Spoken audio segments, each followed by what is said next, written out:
Business Takeout presents The CockTale Hour with L.A. Wade.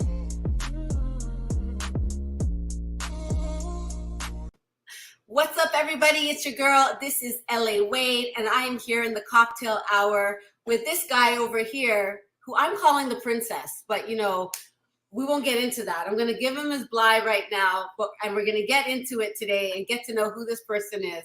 But first, I want to give a shout out to Business Takeout, our social social enterprise. We really promote Black wealth and Black entrepreneurship here with Business Takeout, and they present the CockTale Hour, where I love to have sobering yet intimate conversations with my guests, like this guy over here, CEO, founder, and coach of D3P Sports, Felix Adjei. Welcome to the CockTale Hour. Wow. You said the last name correctly. That's extra points. Really? Extra points. You do not see that I'm repping. It's there. I see it. Do you see this? Can you see this? I don't know if you can see this here. It's it's kind of hard to see. It's in a special place, but it's my Adinkra symbol. I've got my Adinkra symbol on my body. It's Sankofa, and that's what we're gonna do. We're gonna go back. We're going to fetch back there and bring something present. Let's go back. But before we do, I want to give a big shout out to our sponsor, Boucan. They are an amazing Haitian food restaurant here in the city of Toronto in the northern beaches. And they're having their turn up. It's Caravana weekend coming up, everybody. So you know the turn up is real. Banky, run the vibes.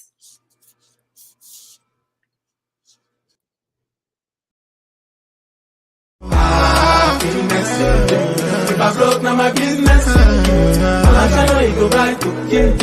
All I care for the night. What's this scene, yeah? Girl, you mean, yeah? The way you move, yeah. The way you whine and you grind and you bubble and go down the way you whine. Shady got me, yeah.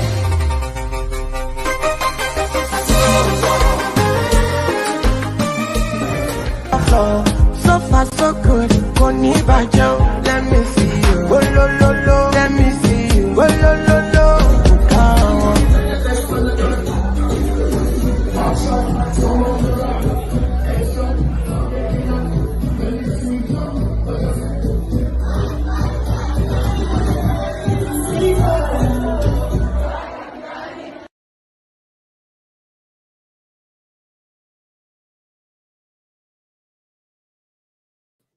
Wow, the last song in that ad, they had to end on that word, but it's all good. This is the CockTale Hour after all. We all know where I came from. How are you, Felix? I'm not bad. How are you doing?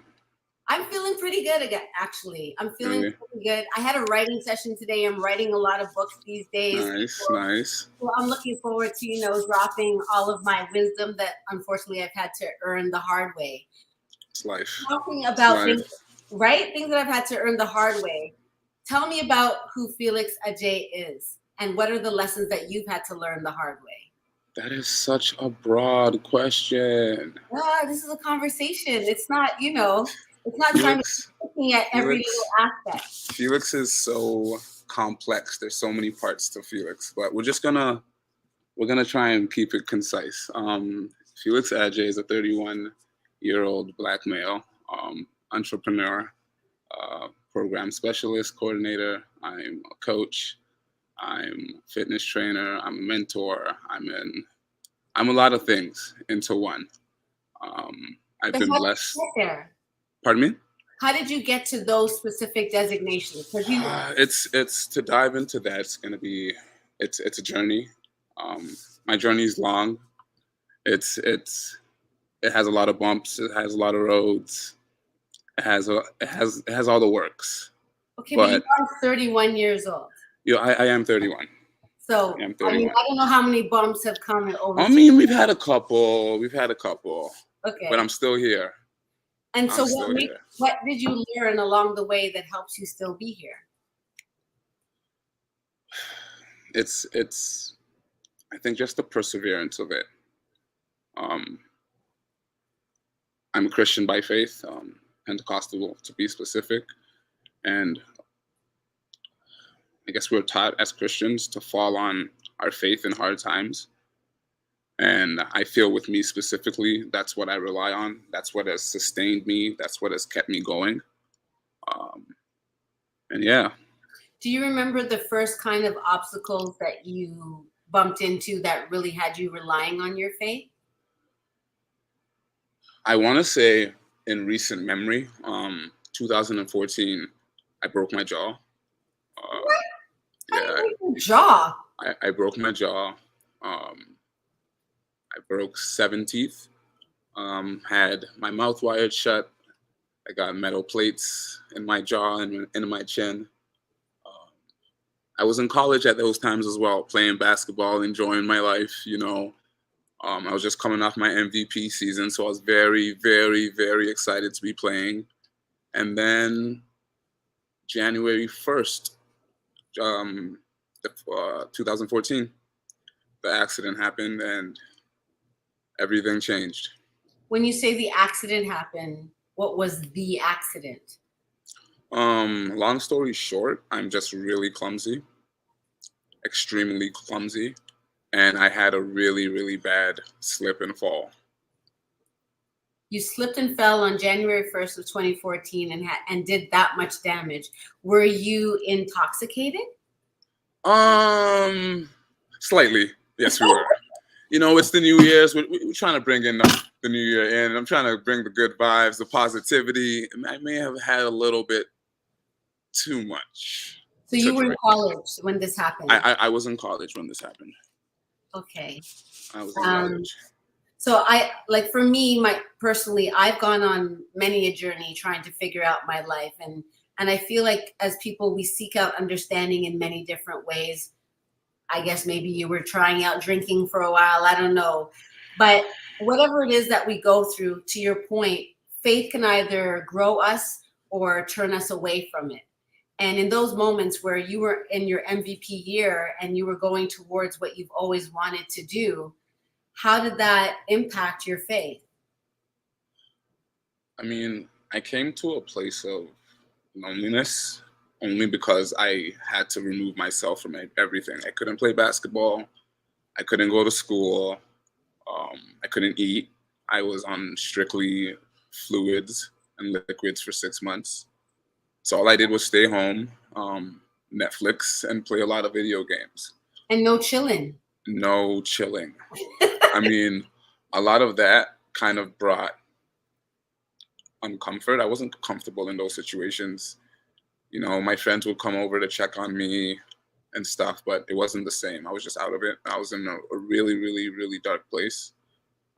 Just because I felt like my life was on an up. And then it's like I just got humbled and had to take time off of everything. Speaking with the faith part, I think it gave me time to really reflect and really find myself again in God. With all that alone time I had, everyone's life just went on. You know, people still had to go to work. People still had to do their thing. So it was just like I was lost within all of those things. Yeah. And, you know, faith was a big part of that, bringing me back. I'm really close with my pastor at Heaven Living Ministries. His name is Pastor Elvis. Big up yourself. Big up Pastor Elvis, you know.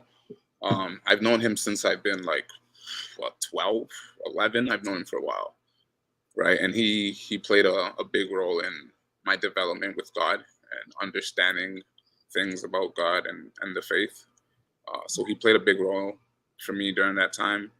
And yeah, I think having the faith during that time really saved me from going deeper than I should have. I know for me, I used to do a lot of fitness shows and things like that. And I was very active. And getting injured, when you over-identify with the things that you can do, and then all of a sudden you can't do them anymore, your identity really gets, challenged. And I think that it sounds like that's what happened to you. And maybe as a young man, because you say you're 31, that maybe there are other times and places in your life where, we over-identify with the things that happen around us. And how is it that your how is it that these lessons that, or the mistakes that you've made, how has your faith been able to lead you more towards your purpose during those times of being alone? I mean, through realizing that I am flawed, naturally, I am a sinner. I feel like in that time period, I kind of understood what grace was a little bit more. I felt it a little bit more personal. It was more specific to me that within all my flaws, within all my mistakes, like I messed myself up because I was doing something I shouldn't, you know, all those little things. Um, His grace is sufficient, you know. With me doing all those things, I was still under that, and I think that gave me a sense of like peace, tranquility, a little bit. Right. What kind of student were you? Oh, and like, how were you when you were younger? Were you like a bully? Were you always really shy, or more of a helper? What were you like? In my younger days, elementary, I want to say I was a little bit more shy. As I grew up and kind of started taking basketball serious, I think it kind of goes hand in hand with a bit of toughness, a bit of, you know, that understanding with the basketball culture. Through high school, I played basketball all those years. It was a good time, you know. I wasn't shy. I was one of those. I don't want to say I was a jock, but I was a jock. Well, you're also really tall.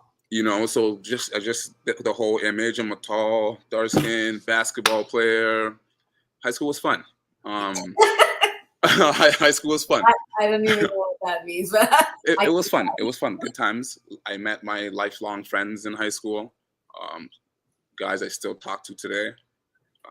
One of my best friends had his baby the other day, and that's my godchild. So we're growing. You know, it's awesome. It's awesome. That is awesome.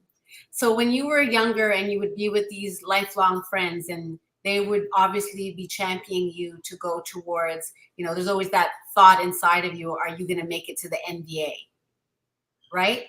Mm-hmm, when did you first know that you were really good at ball? And then when did you first realize that you weren't going to go to the NBA?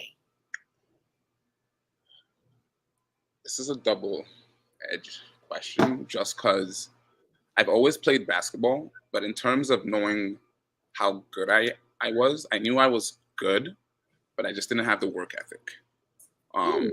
What I've realized now with basketball and athletics, it takes more than just the individual to succeed. You have to have a community of people supporting, pushing, aiding you with things that you can't do by yourself, because it's a tough thing, right?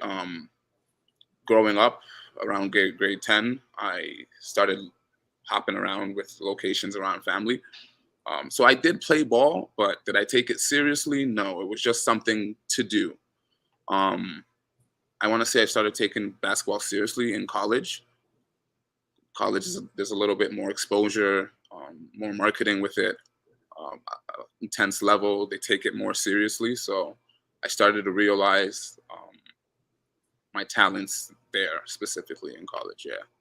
Nice. I just want to give a shout out to Mike Truth, who says, hey, thank you for the compliment. One of the best interviewers. Mike Truth is the guy, man. That's my guy. He's the truth. He's the truth. Mike Truth. And he says, yes, Felix, I agree with the support aspect. So, and that's definitely true when it comes to it's not only team sports, but team in life. You need your people around you. You need your tribe. Exactly. So I totally get that. And I thought I would do a little bit. I usually play this game called Word First, but I'm going to change it up a little bit because I had to do some digging in order to really know who it is that I'm talking to. Because I literally just met you a few days ago when you were running a program where my son got exposed to the great Felix. And so the first thing I want to ask you before I go into it is, because this will really set it up properly, is can you determine somebody's character? What can you learn about someone's character from the way they play sports? Sports and life go hand in hand. All right. Yes. I believe that strongly. I guess you determine it by how serious they take it. how hard they work, how Mm. passionate they are about it. When they make mistakes, how do they react? How do they rebound? When Okay. they're under pressure, how do they react? When they are successful, how do they react? How are they with teammates? How are they with others? How are they with authority figures? With leadership, with sharing ideas. You know, you can figure all those things out through basketball, through hockey, through sports. Yeah. So do you prefer being recognized as a coach, or do you prefer being recognized as a player for those qualities that people can see in you? I'm both. I'm both Felix the player and I'm both Felix the coach. I encompass both of those qualities and skills and attributes. I believe I can be both. I don't have to be one or the other. Okay, well, I just peeped some of your footage. I went and looked at some footage of you playing. I'm not gonna play it for you or anything because like that's a lot. Trying But to embarrass me out here. no, it's not embarrassing. But I'm going to guess certain things about your character based From on the way I play. the footage that I saw. Now, Okay. I recognize that. I mean, I've only seen a couple of games, so this may not be you in your totality. But all you need to do is let me know if I'm right or wrong. And I got you. if you want to expand on what I saw, I got then you. feel free to do so. So, and I just made three main points. So, what I observed about your character based on how you play basketball is that you like playing a supporting role, but you're not afraid to take the shot.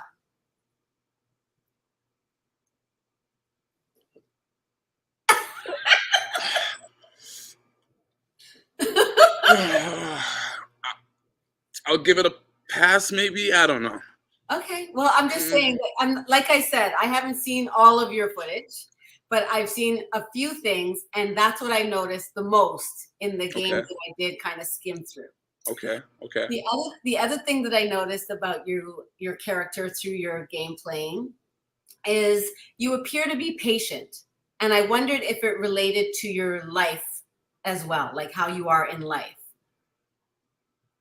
And it kind of coincides with the third thing I noticed, which is you like to assess before you act. Like there are some very aggressive players that seem to be able to be both aggressive and act at the same time.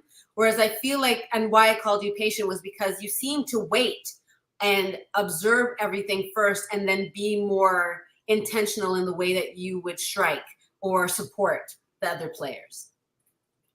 Come on, I got that one, no? I'll give you that one. Like, what aspects of that do you really resonate with? Because it's not only who you are on the court. I think it's just like the assessment part of it. After making so many mistakes, you don't want to make more mistakes, right? So I think I've gained or obtained that skill to kind of step back from the situations, assess them, look at what's going on, and then figure out a solution. Okay, I like it. Now, did you ever believe that you were going to go to the NBA at any time in your career? I don't want to say I didn't, but it wasn't one of those for me. It wasn't. Again, I knew I was good.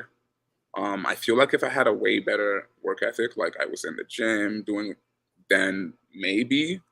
Yeah. But for the most part, I just used my talent to get by. Looking back, 100% regret. Right? You do have regret. Oh, 100%. I mean, we did practice. Everybody has to go to practices, but like the things that the kids and athletes are doing now. I know. I sent you a video of this kid. You know what I mean? Like if I was doing that, I'd probably still be playing by now. Yeah. Yeah, I think Mike Truth, who was a serious soccer player, could relate because he played at a pretty high level with soccer or football. And and I know that I'm sure there are regrets for any of us even me who used to play softball when I was younger.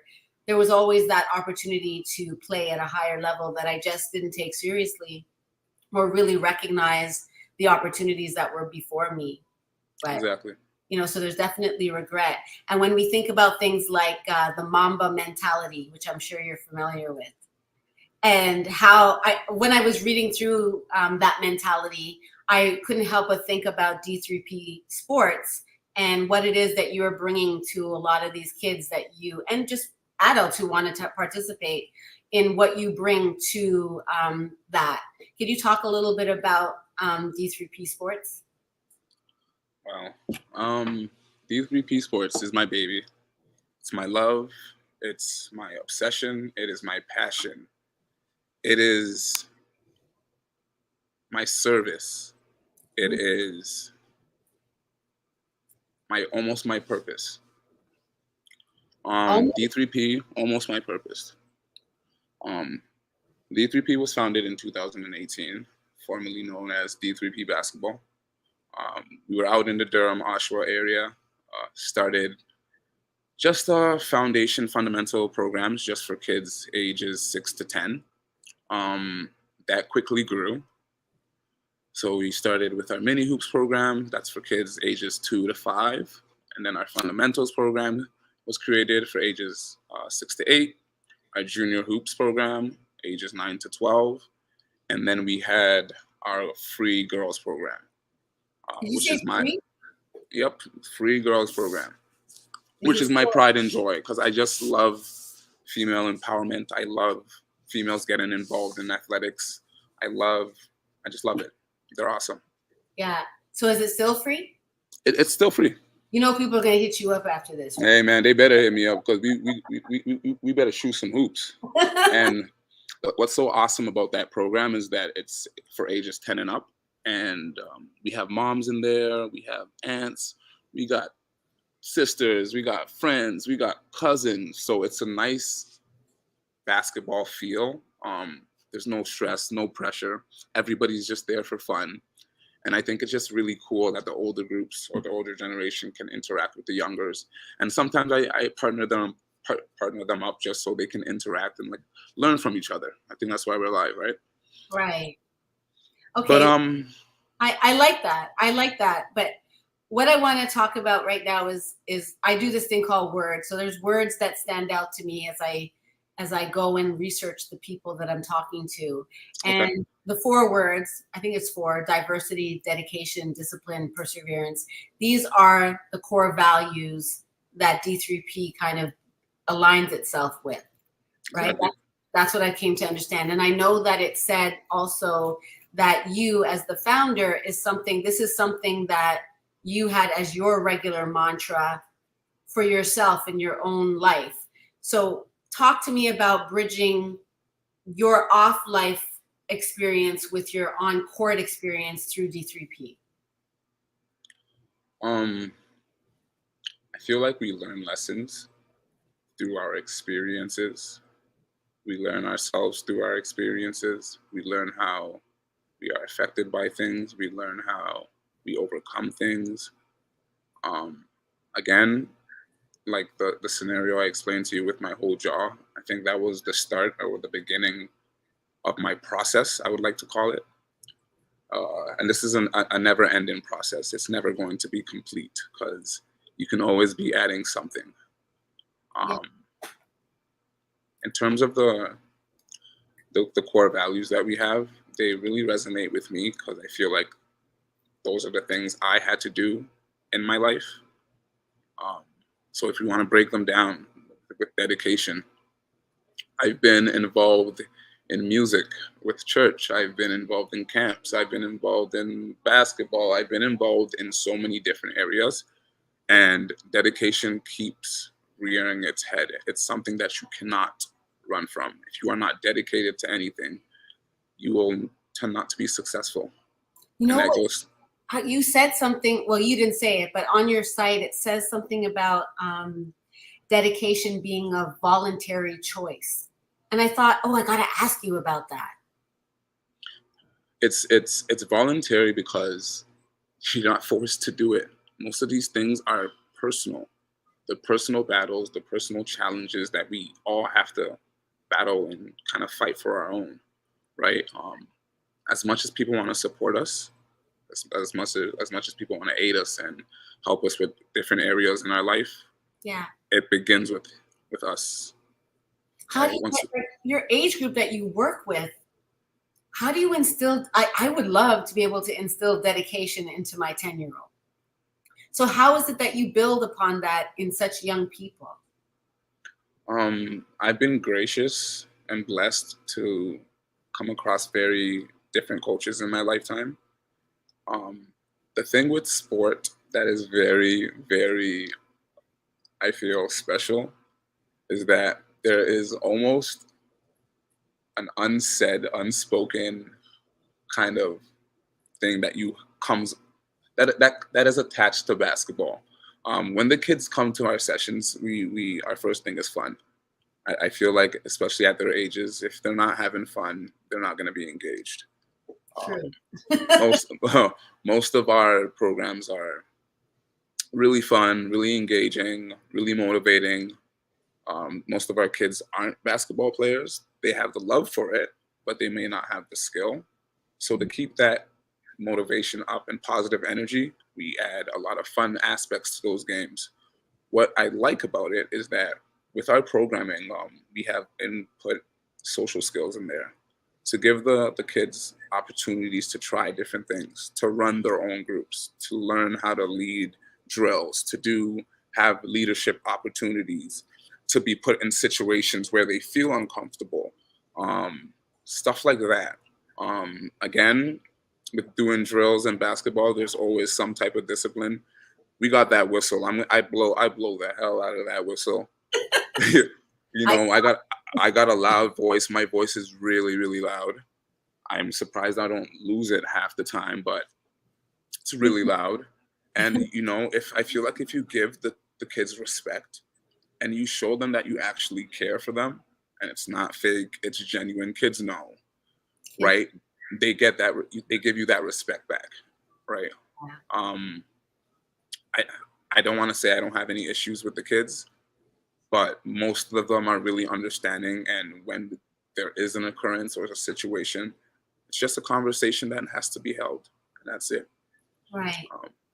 How did you get involved? So I met you on, was that Sunday? Saturday.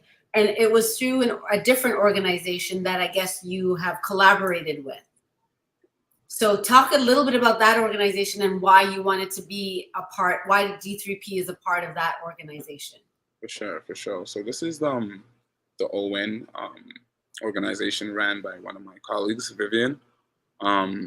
Big up yourself, Vivian. Big up yourself, Vivian. She has to be on this. She supports. She's awesome. I am from Ghana in Africa. West Africa. Ghana. Right. So just to stay true to my roots, stay true to community, to give back to my community, I decided to partner with that organization. She works specifically with the Ghanaian community, but we accept and everybody else are welcome as well. But that's what she does primarily. And I felt like it was just needed, something that my community itself was lacking. The resources to do those types of recreational activities. We got Mike Truth doing storytelling. We got the next person doing investing. Richie's doing investing and goal planning and things that I wasn't privy to, So like just the fact that we're able to collab all Black men to make a program like this. Come on, man, this is awesome. What's better than this? Yeah, and the price point is very reasonable, and it's definitely something that I would like to see more support for. When I went there, I was actually really shocked by what I saw, and if it wasn't for my Truth pushing it, I probably would have never known about it. And what do you think is the biggest barrier for us being able to get the word out so that we can support programs like this and like yours? I think it's just getting the word out there. It's marketing. It's 2022. Things are a little bit different. But it just comes down to sharing the information. I really believe in growing my business organically. That's how it's been growing. Most of the people I have obtained in our organization are from word of mouth. People enjoy what we're doing. They see, I guess, the value in it and what it does for their kids. Yeah. and they feel inclined to share that news. Yeah. So I mean, this is why you're here. this is why I'm here. The cocktail. I feel like a celebrity interviewing with you. I seen your whole setup. I'm like, wow, who is this lady? I'm just a girl. I'm just like, a girl whoa. that really. I gotta wear a shirt and tie or something. Like, No. I'm really just somebody who loves my community. I love people who share my melanin in all shades, and I just am very passionate about what we've been through both on the continent and in the diaspora. Like, people like to idealize what happens in Africa as if they were absent from colonialism, and that's not true. Yes, Mike. And it's not true. And if we can share some of our stories and our experiences of our journey along the way, I think we will see that we're more similar than we are different, and that the thing that is keeping us mostly the same is the way that we've been subjugated and made to distrust one another and keep separate from each other. And that bleeds into our relationships, our businesses, and ultimately our ability for generational wealth. And this is something that I work really hard to obliterate, is the mental slavery that keeps us in bondage. So talking to people like you about the things that you do, and one of the things that I want, just to pivot back to D3P Sports, is I really love how inclusive it is. And you make that kind of like a tenant that you talk about on your website. Do you want to talk about your inclusivity of ability, age, and all of the other abilities? For sure. So professionally, I work as a program coordinator for that the special needs community specifically. Working in the field for the last 6, 7. Can you break that? People use these words. It's a broad term, but specifically, I deal with autism primarily. Okay. Some learning disabilities, some mental disabilities. Some people do have dual diagnosis, but for the most part, it's mainly autistic people. Okay, and so on the spectrum. On the spectrum. In the spectrum, and so that you have to be patient. So I assessed that one right. We'll give you that. Okay. We'll give you that. So do you get a lot of people in our community that are on the spectrum coming to your program? So in the month of May, we just started our pilot project, actually, of the All Abilities program, where we kind of specialize and cater to that demographic. Awesome. We had about 7 participants, which was awesome. That's really great. Right, awesome. And we did a lot of things. We worked on our physical literacy skills, a lot of fitness, made all of them had one-on-ones. So we kind of make sure the plans are specific and tailored to each individual. After that, we would kind of implement some basketball fundamentals. So we did have some individuals in wheelchairs. So we kind of modify everything. Everything is all about modifications. I believe in everybody participating. I hate, and I do not stand for people being exempted from things. I hate it. Right? So what you're trying to say is that you hate it. I hate it. Well, right? You guys talk a lot about safe play. What is safe play? In terms of the All Abilities program? I guess it was something that was also highlighted on your site when it came to talking about the inclusivity aspect and being a place that was safe for all people to participate. You know, just creating a positive environment for people to thrive and feel comfortable. Yeah. Again, trying things that you haven't done before always puts you in a weird space. You don't feel comfortable. You don't know who's watching. So we always try to make sure the environment that we create at our programming is very positive. We have music going. There's a lot of high fives. There's a lot of motivation.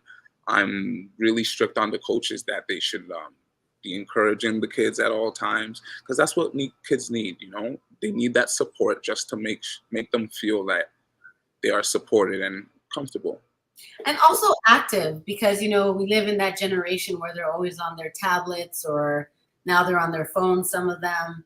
And just what struck me about Saturday is seeing kids that I could tell weren't necessarily, you wouldn't call them athletic by any means, but they were in there giving it their all. And there's nothing better than that, because, you know, when they're always sedentary and you get to see them moving around and they're trying their hardest, but they don't feel self-conscious about it. That was my, like, that's when I was like, wow. That's what it's all about, you know, like everybody's levels and I guess peaks are different. And once you understand that and kind of realize it and take the steps to involve everybody, I think that kind of builds you up as a person in itself. Yeah, I like that. Now I want to go back a little bit back into you before we go back into D3P. Tell me about the word, which is really a number, 6. Is that your number? 666. I'm from the 6. I wore number 6. My favorite player, LeBron James, wore number 6. That's really why I wear it. Okay. That's my guy. Well, can you share why LeBron James is your favorite player? I think just as a package, who he is as a person, as an entrepreneur, as a father, as a basketball player, as a businessman. I've been following his career since he's gotten in the league. Yeah. He was 18, with all that scrutiny, all that pressure, consistently up to whatever year he's going to now, and he sustained it and kind of overcome all those barriers. That's like inspiring. And then he's doing other side things. He opened up a school. He's a great father. He's good in the media. He speaks well. You know, it's. Are these things that you want for yourself? 100%. 100. Okay, 100%. Holla at your boy. Wrong, man. Holla at me. You know, like the ladies too. The ladies can holla at you. Ladies. I'm not gonna say too much, but yes. Okay. We'll skip through that. It is CockTale, so we'll just move to that. It is CockTale. Okay, so I looked up some quotes that I really like from basketball players. They're not all like famous basketball players, but I really thought that the things that they said meant something, and I thought you could chime in on some of the things that I identified.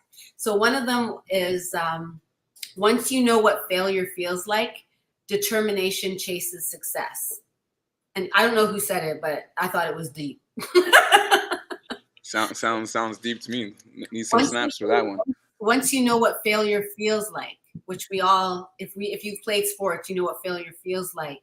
Determination chases success. I think it goes all to how you take failure. You know, people, like we were speaking on before, people react different in different situations, especially with failures. Failure, personally, for me, lights my butt on fire. Takes me to. I go. I'm locked in. I'm focused. I don't play. So just because you don't want to feel those things again, right? Yeah. So when you see one of the people that you're coaching struggling with failure, how is the best way to encourage them? Because this could also translate into your business as well, or even love relationships. I think just relating to people, being empathetic, and putting yourself in their shoes. Like, I've been there once. I remember when I was learning how to dunk. I hated it. Really? I hated it. Everybody else was dunking, and I kept trying, kept missing, hurting myself. I hated it. But as things goes along, you get stronger. You keep working on it. And now I'm doing like windmills and through the legs, and you know, it's a process. And once you kind of understand and you're able to relay that information, that it takes time.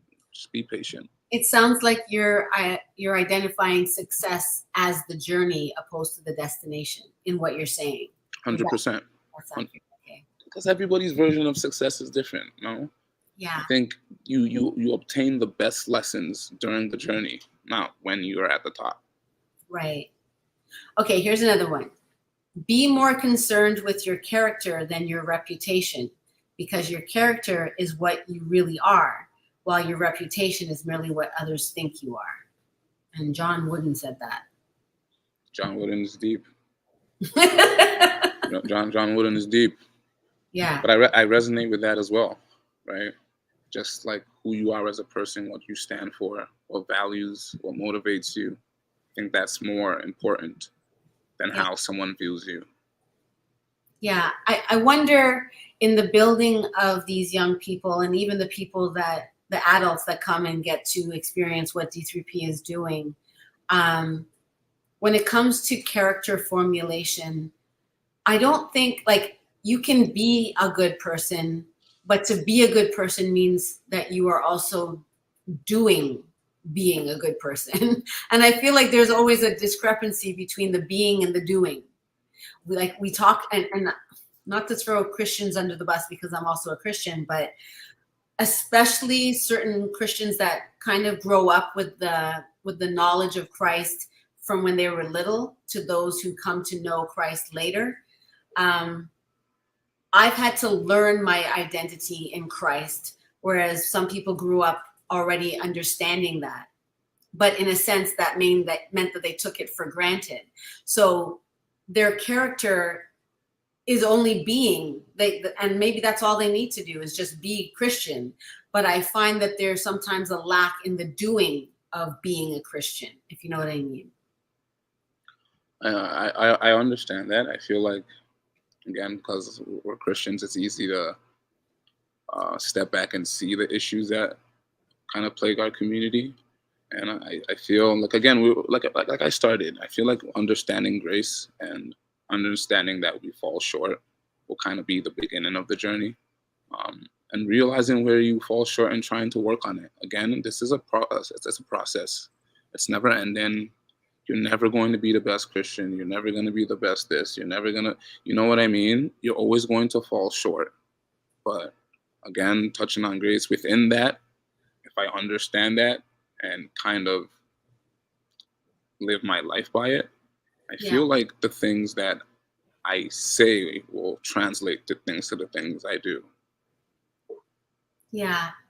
If anything, my experience has been a lack of empathy and compassion from people who grew up in the church versus those of us who've come to it in a different way. And I want to take them to the Christian principle and tell on them because I'm offended by it. the head honcho. Yeah, like why are they getting away with this? They shouldn't be able to get away with this and still get the glory of what. Actually. You know? Actually. But anyway, I digress. Another point or quote that I have here is, your decisions reveal your priorities. And I really, really like this one for what you do, especially as a coach and as a motivator of people. Your decisions reveal your priorities. So what are your decisions revealing about your priorities today?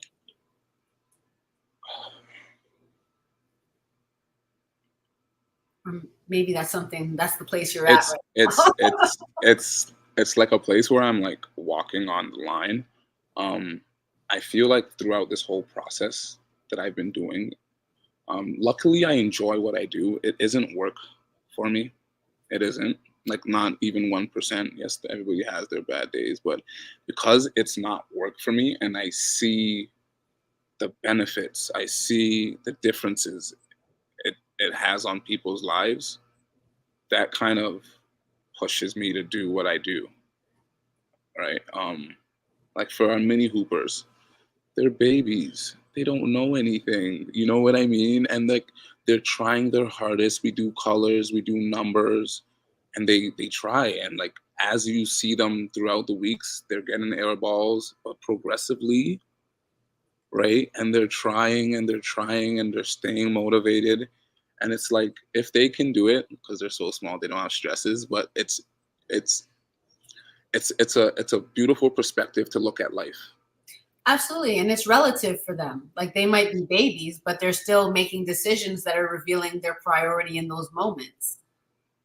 Yeah. And it's like sometimes they'll have a rough day and you'll have a crier, but all they need is a hug, and you know, it's okay.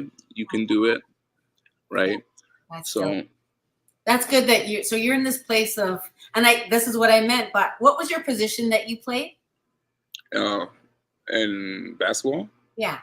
I was like a guard I forward. was going to say you were a guard because you have this vision of how you coach, and you had vision of how you were on the court for your own team, and that was very evident. And the way that you speak about your coaching ability, it's very much like a perspective of like guard. You're setting up everything, the success of the players, the plays of the players, everything you're in control of. And that's really dope that you own that about yourself so that you can share it with others. Would you want to make D3P Sports your main hustle opposed to your side hustle? 100%. I imagine a world where, again, pushing on the All Abilities program, because of the lack of resources and knowledge, I feel pertaining that demographic, it's very dear to my heart. Very dear. That demographic specifically, just because they are so awesome. So awesome. Yeah. They're just different. And I feel like we don't take the time to understand those things.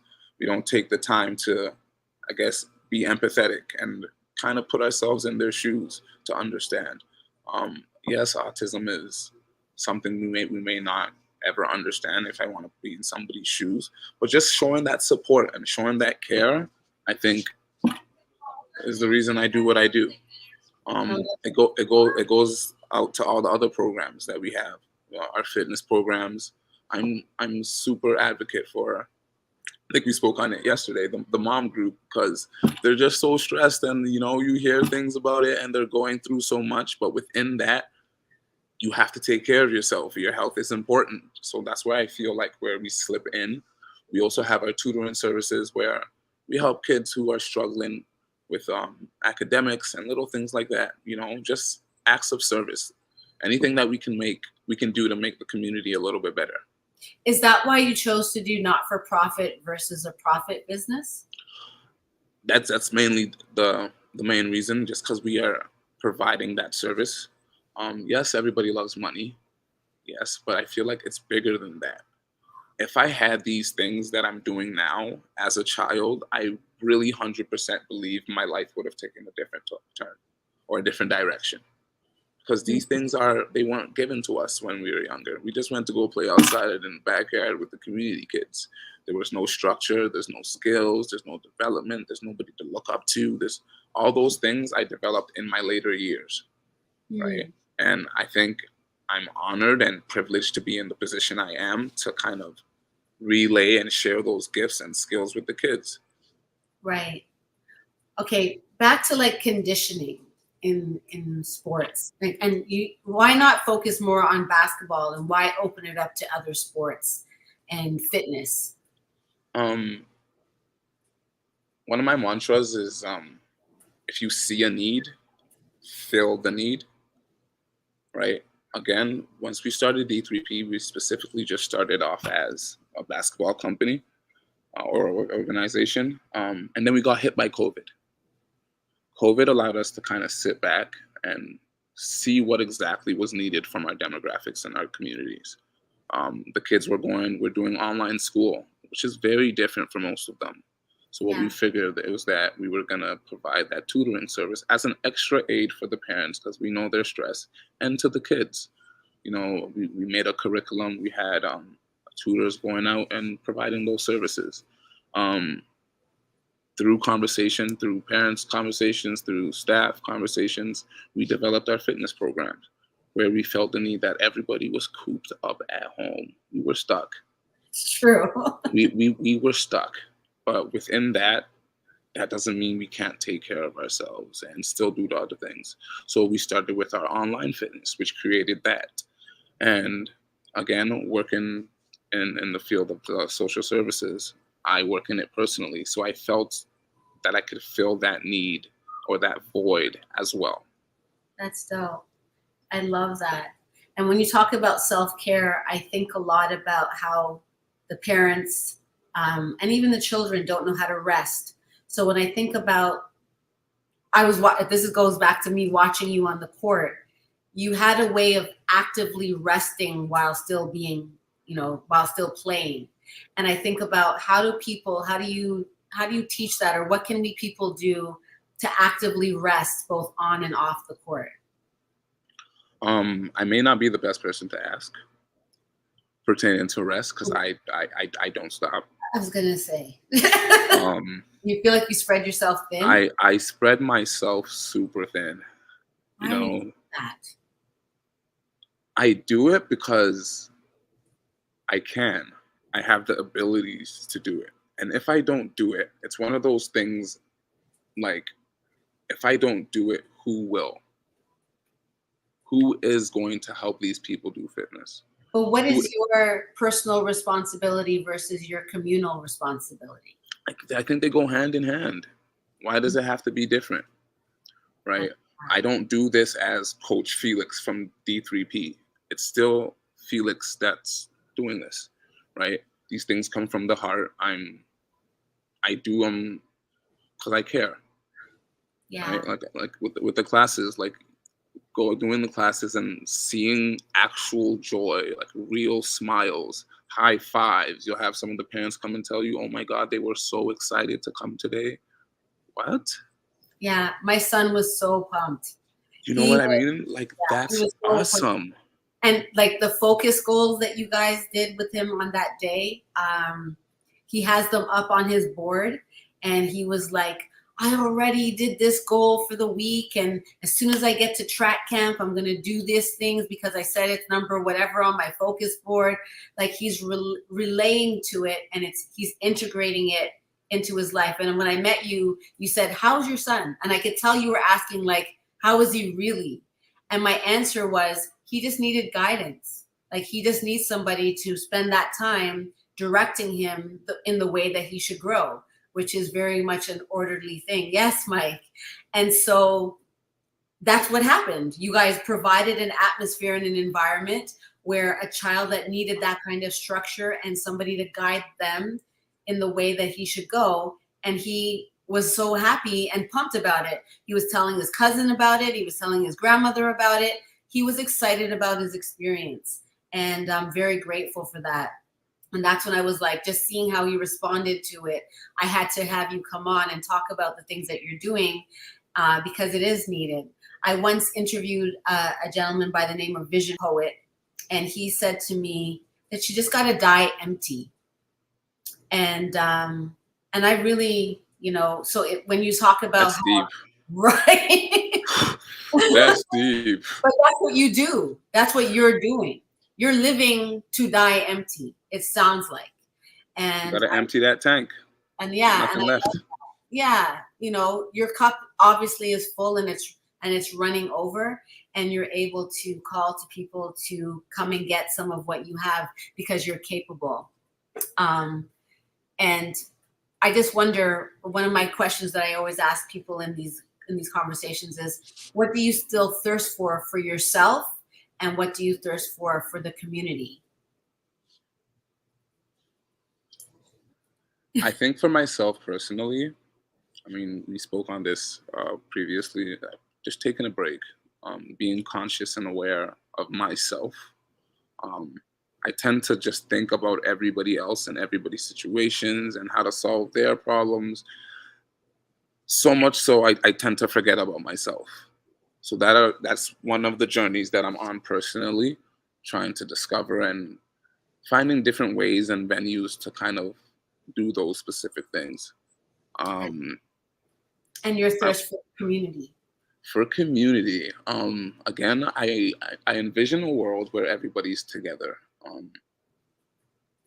My goal is to have integration programs where my all abilities demographic can come into my regular programming, and where there's that integration of it is still organic. And I feel like we're just in these places just strictly due to lack of knowledge, like especially with our Black communities. There are tons of autistic individuals and families and people like that, but they just don't know what's out there. They don't know the support. They don't see the help. And that in itself, to me, is like almost heartbreaking, because you need that community. And if something like this is there, we're doing fitness, we're doing basketball. And after that, we have an activity. So we had movie days, we had arts, we had pet day, we had different types of things just to open up their venues and their avenues, open up their brains to different experiences. You're trying different things, you're doing different things. Yeah. Those are the things I think I strive for. I love the idea of integration in that way, because with somebody who does struggle with a learning disability and has suffered a lot of trauma in her life, I'm always aware of my difference in relation to the way society promotes abilities. Like, we're very, able focused. And therefore, because I'm not integrated with the acceptance and the awareness of my challenges, there's a lack of empathy and compassion towards me, and we kind of railroad over people who don't move faster, who don't think faster, who don't just are not just more capable than other people are. And it's because we're not forced to be together, we separate each other. And so maybe you can just, if it's an all abilities, that means that there are people with high abilities and there's people with lower abilities, and Everything. That's what it is, especially if it's not about really training people for high level sports, and it's really just about building a sense of community that is inclusive. Then I think that's an amazing goal, and I support that and would love to help you promote that in any way that I can. How do people reach you if they want to get in touch with you? You guys can reach me through Instagram, d3p.sports, or you guys can send me an email at Coach Felix at d3psports.com, or you can visit our website and contact us through the Contact Us page. And are there funding options to support There are funding options. We do have a donate button on our page. Our program for the all abilities and our girls are completely free. So we would love support in those areas, just so we can keep those programs going, keep our ladies going, and make sure that we are supporting the special needs community as well. And what part of the city can people find you? We are right now in the Mississauga area. We were in the Oshawa area. We've been in Whitby. We've been in Scarborough. We've been all over the place. What my goal is to get our own facility where we can run all these things all the time. Yeah. Something for somebody all the time. We have elderly fitness. We have teen fitness. We have elementary fitness. We got tutoring here. We got tons of stuff just because we need it as people. We need it. Again, like lack of knowledge provides those things, right? So just providing the knowledge and providing the resources and services for the community, I think it's a win-win. Yeah, and it's not just you. You have a team of coaches. It is not just me. I am not a one-man show. Luckily, I work with one of my best friends, Kwame Obeng. He is the director of programming for us. I do also work with a board of individuals. Currently, it's Kim Brandt, Marshall Cole, Janet Paul, and Raymond Koyo. Big up yourselves. Strong team, like-minded individuals. And what I love about them is they hold everybody accountable, right? One person can't do it all. We all fall short, but we all have support. So I love that aspect, and our team is good. I love that. Okay, so I know it goes in like 8 or 3 week portions, 3 to 8 weeks. So we have 4 to 8 week sessions, not 3. Okay. But 4 to 8 weeks, and that's both for fitness and basketball. Tutoring, of course, school season has ended, so we're not as busy with the tutoring, but if needed, we also have that there as well. I love it. No camps for the summer? But pardon me? No camps? No, unfortunately not. We didn't do one this summer. We're going to do one next summer. We're anticipating, already started planning for that, so that's going to be wonderful. So you guys look out for that. Our All Abilities program is moving from Fridays 6 to 8 to Saturdays 11 to 1. So I'm going to be there the whole day on Saturday. So make sure you come. If you want to come volunteer, we are currently looking for volunteers to support out in the all abilities. And of course, we'll give you onboarding and training just to help out, just help your community. I love that. Well, it's been an absolute pleasure, Mr. Felix Adjei. I had no idea who you were. I just saw the impact you made on my 10-year-old. And I thought other people who have little ones should be inclined to know about your program. So thank you so much for spending time in the CockTale Hour. For sure. Thank you, everybody, for watching the CockTale Hour presented by Business Takeout that really works to inspire Black wealth and Black entrepreneurship. And here we had a sobering and intimate conversation. And if you'd like to sponsor or advertise like Buchan did, then feel free to hit us up. I'm your host, L.A. Wade, and thank you so much for joining the CockTale Hour. We'll see you next Monday. Peace out. See ya. If you enjoy our programming and want to help support Black entrepreneurship, please donate today. www.businesstakeout.com/donate.